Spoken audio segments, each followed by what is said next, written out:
Once upon a time, an English journalist came to New York.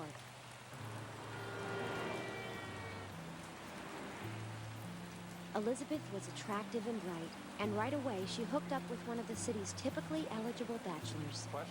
Tim was 42, a well-liked and respected investment banker who made about $2 million a year. They met one evening in typical New York fashion at a gallery opening. It was love at first sight.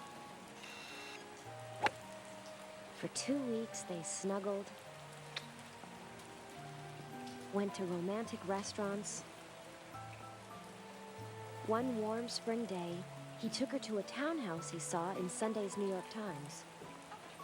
That day, Tim popped the question. How'd you like to have dinner with my folks Tuesday night? I'd love to. On Tuesday, he called with some bad news. My mother's not feeling very well. Can we take a rain check?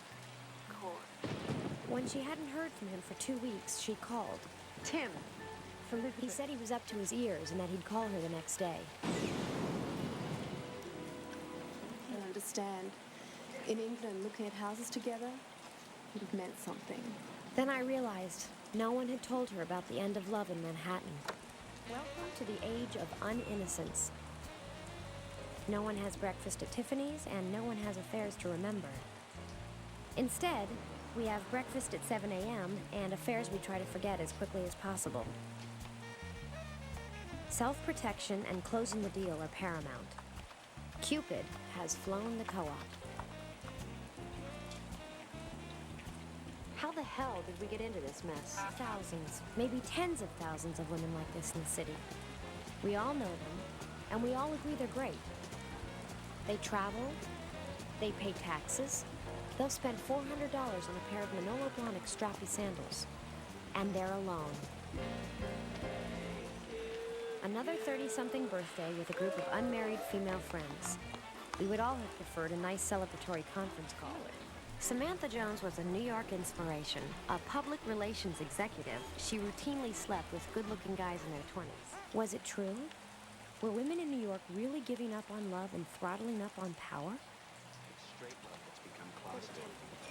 Stanford Blatch was one of my closest friends. He was the owner of a talent agency who, at the moment, was down to a single client.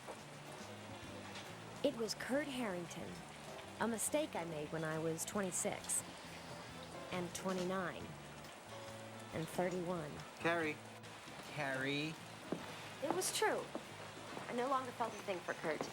After all these years, I finally saw him for what he was, a self-centered, withholding creep who was still the best sex I ever had in my life.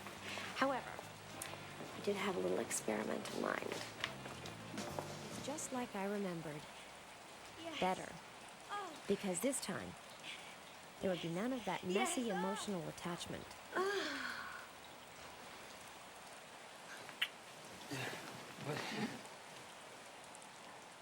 As I began to get dressed, I realized that I'd done it. I just had sex like a man.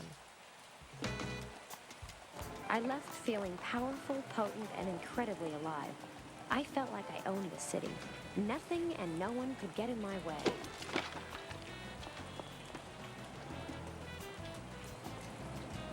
Number one, There you go. he's very handsome.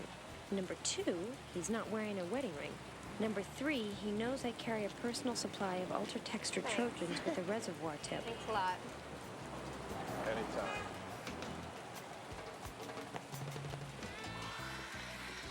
Later that night, Skipper Johnston met me for coffee and confessed a shocking intimate secret. Thank you. Miranda was going to hate Skipper. She'd think he was mocking her with his sweet nature and decide he was an asshole. The way she had decided all men were assholes.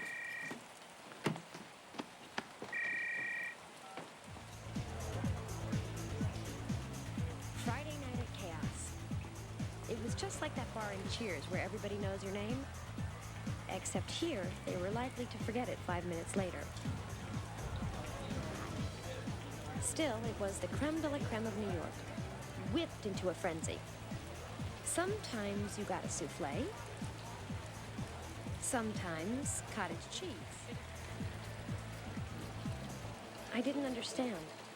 Did all men secretly want their women promiscuous and emotionally detached? And if I was really having sex like a man, why didn't I feel more in control? Samantha had the kind of deluded self-confidence that caused men like Ross Perot to run for president. And it usually got her what she wanted. Well, if you're not going to hit on him, I will. And there she went, off to take her best shot with Mr. Big. Meanwhile, Charlotte York was passing the most splendid evening with Capote Duncan. Though Charlotte was determined to play hard to get, she didn't want to end the evening too abruptly. Well, maybe just for a minute.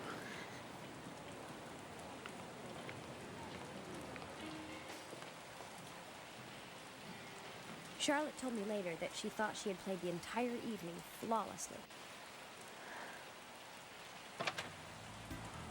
Back at Chaos, things were swinging into high gear, and Samantha was putting the moves on Mr. Big. I've been smoking cigars for years. Meanwhile, Skipper Johnston was hopelessly smitten with Miranda Hobbs.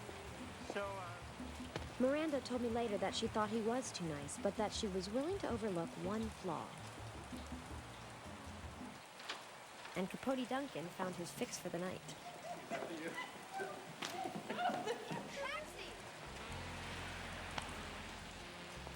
And so another Friday night in Manhattan crept towards dawn. Taxi! And just when I thought I would have to do the unspeakable, walk home,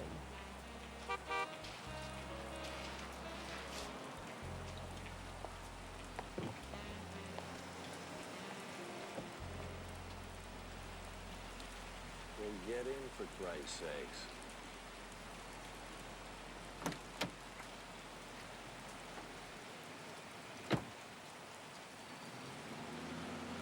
Where can I drop you? 72nd Street, 3rd Avenue.